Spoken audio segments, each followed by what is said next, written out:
জামাত এবং তামাক এই দুটোই হচ্ছে একই জিনিস।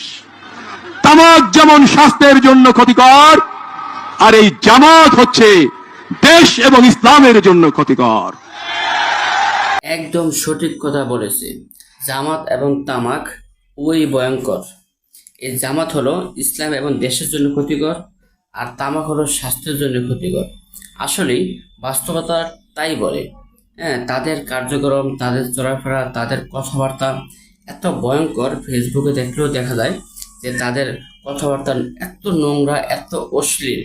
সত্যি কোনো ইসলাম কেন, যে কোনো মানুষই এত অশ্লীল এবং এত নোংরা ভাষায় কথা বলতে, কোনো মন্তব্য করতে পারে না।